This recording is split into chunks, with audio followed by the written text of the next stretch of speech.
Have you ever watched a video where people explain how to catch liars in terms of communication, nonverbal cues? Everyone is really interested about that, and we want to know who we can trust, and it's super important. Most people think that lie detection is quite simple. So you look at specific nonverbal cues, for example, like this, you scratch your nose, but in reality, it's more complex than that. Today, I will analyze a video from Vanessa Van Edwards. She's a specialist in human communication, and she's in the podcast with Stephen Bartlett. They will go over 4 tips of communication that allows people to detect liars. My job is to tell you how much is true in real life. So it can be true in a scientific protocol, but in real life, it doesn't mean it's going to happen like this. I'm Dr. Guillaume Dulude. I have a PhD in psychology, and I'm an expert in human communication and relationships. I've been in 150 countries, not as a traveler, but in research to see how common and how practical these nonverbal cues are in real life. And I've thought to over 100,000 people on how to communicate better scientifically, but something that will work in real life. So let's have a look. Liars typically accidentally use the question inflection. Liars are asking, do you believe this? So we have noticed, we did a massive experiment in our lab where we had people play 2 truths and a lie with us. So share 2 truths about themselves and a lie.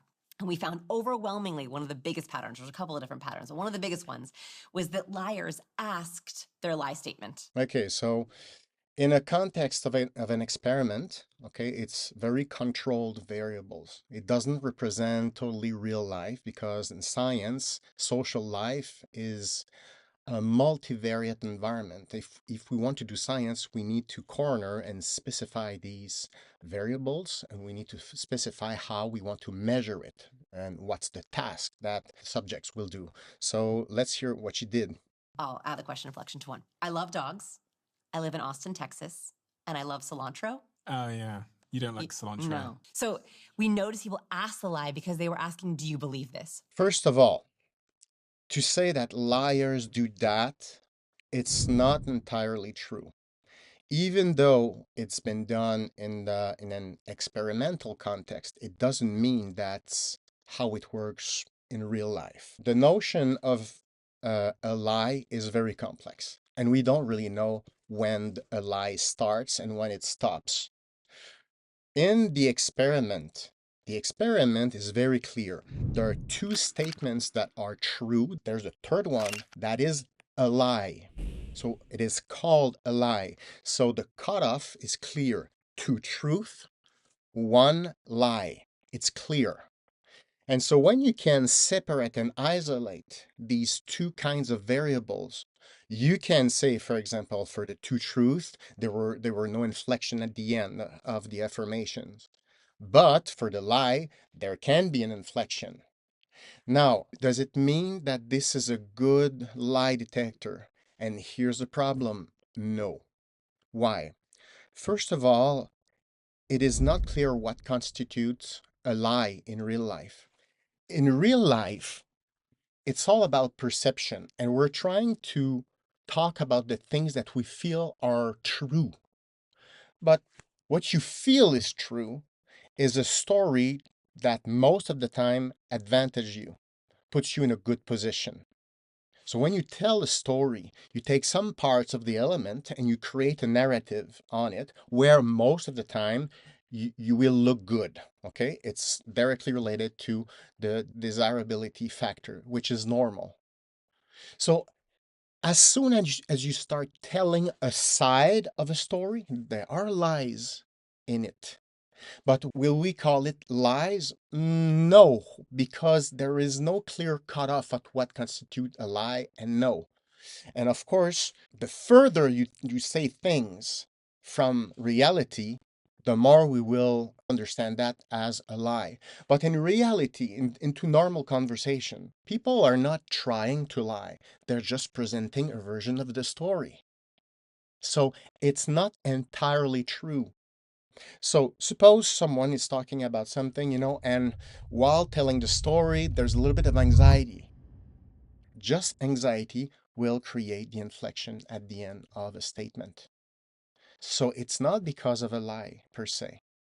It is mainly related to anxiety. So when you feel that if you say something, it's not a problem, well, it's going to be easier said like an affirmation. You say other things, you don't think it's going to be a problem. But if you want to say something else that might be a problem to be able to maintain the good vibes with the other person, you will kind of excuse yourself and split the responsibility by two by inflection. And that's what she's explaining. She's saying, for this lie, it's like, I want to say it, but it's up to you if you believe it or not. So this way you can kind of say it, but you give the control on the other person so you prevent rejection.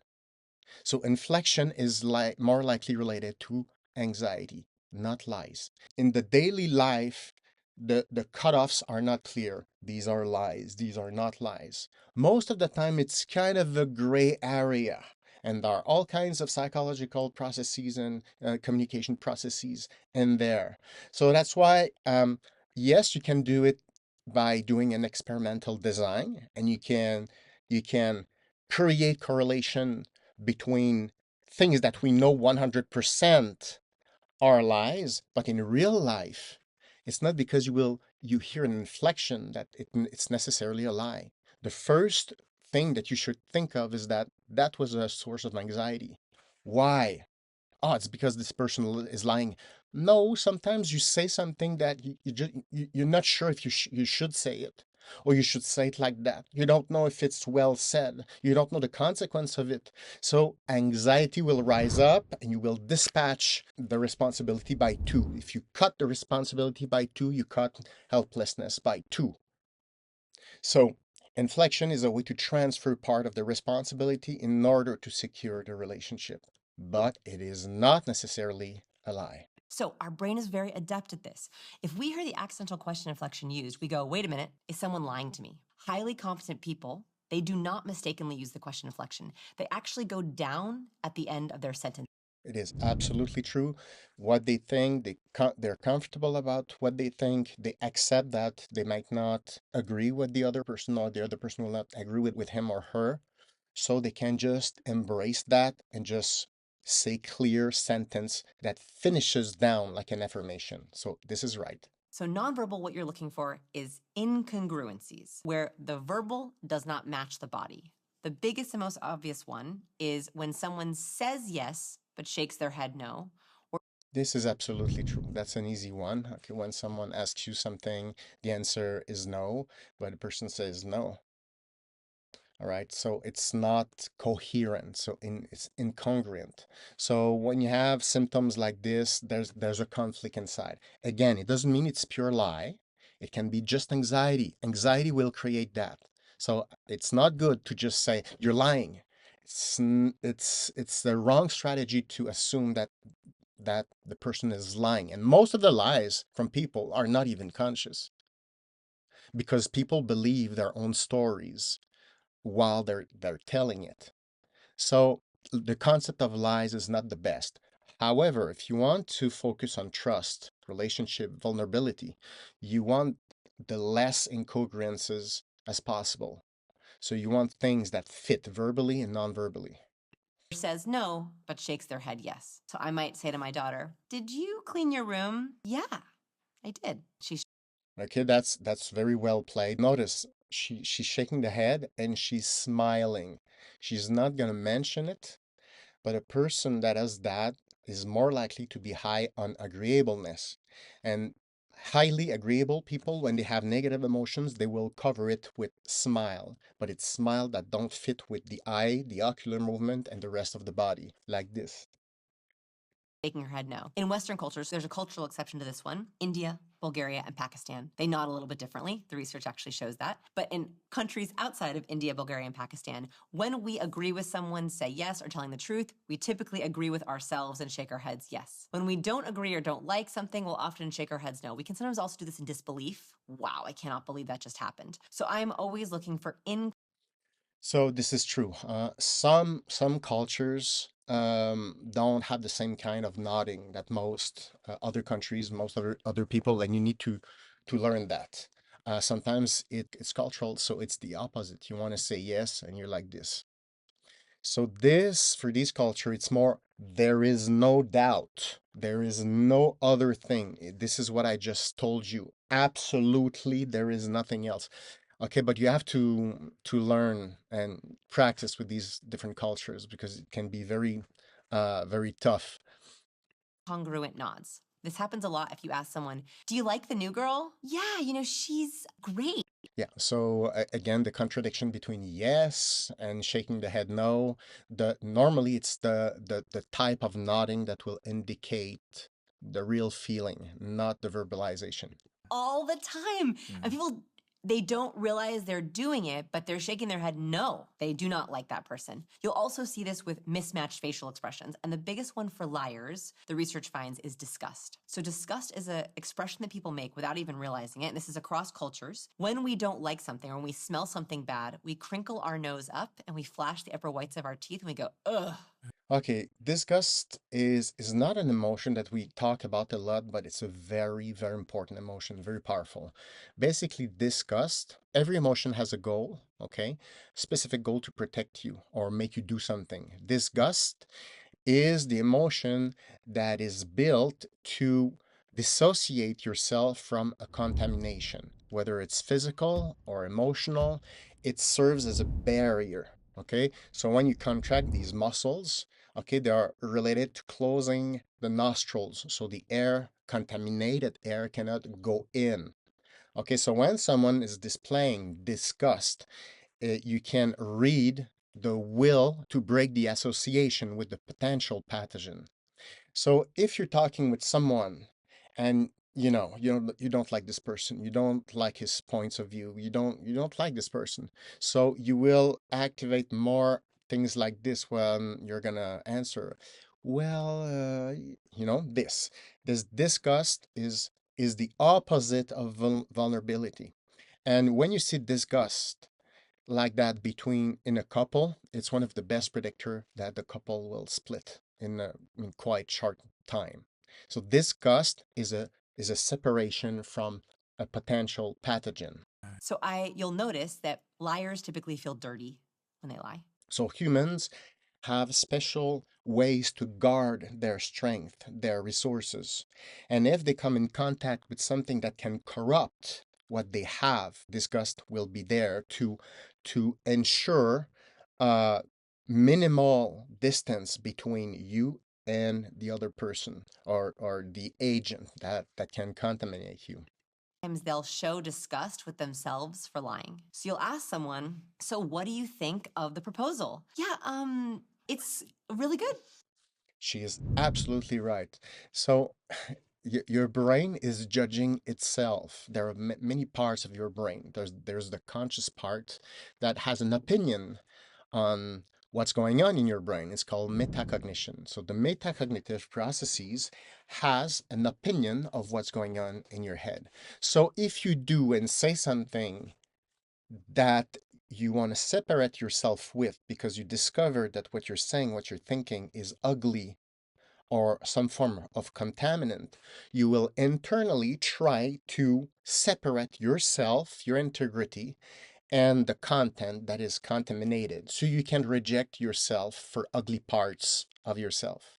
And they might even sniff. Really? What's a sniff? But what does it signal? Oh, it's a disgust activator. Like when we are disgusted, our nasal cavities want to close because we want to take in less of it. And so even though it's not about food, it's about a preference. Liars will often show a little bit of disgust when they are lying because they are like a little bit disgusted with themselves. It is absolutely true. And the sniff, it's a reflex. So before triggering the disgust, most of the time by habits, because historically, on a evolutionary perspective, we're used to smell what is rotten, and we use smell to detect pathogens.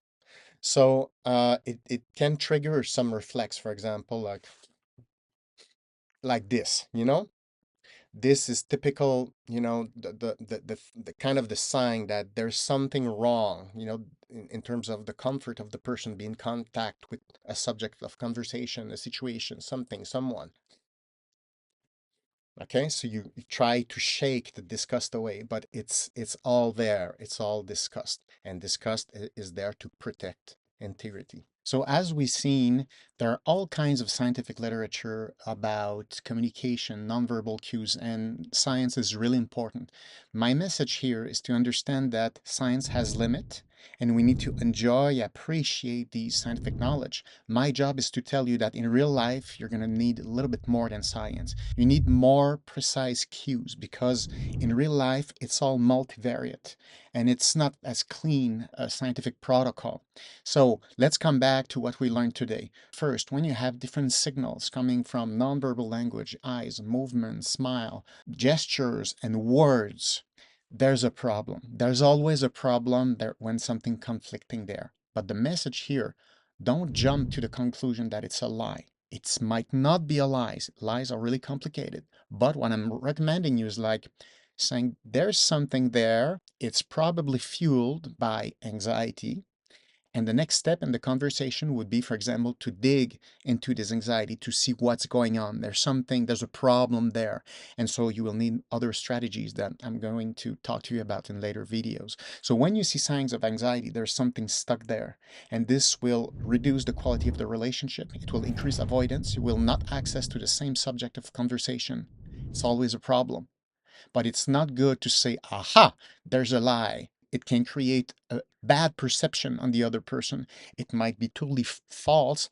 And even if you think it's a lie or it's a real lie, the other person will always defend the lie. So it's always complicated to manage these kind of nonverbal cues as lies. But you can detect it and know, there's something there. Okay, I need new strategy to go invest and understand what's going on, depending of the goal of the conversation. All right. So a good thing that you can start doing right now is to try to listen more and pick up on these conflicting signals that you're receiving. How will you detect that? First, trust your emotion. When you feel that something's wrong, you feel bad, start with the feeling and after try to understand what happens in terms of nonverbal communication behaviors, but start how you feel. Feelings are really fast. So if you don't feel good with someone and there's something, that is blocking you, there's probably something there to look at. Start with this so it will increase the quality of your focused attention and it will increase your ability to listen. So start with this, tell me how it goes, and write me if you want me to analyze some kind of other content. There is a lot to say about nonverbal language and communication. It's all interesting. My job is to make sure that you actually can use it for good in real life. Take care and subscribe if you like. Cheers.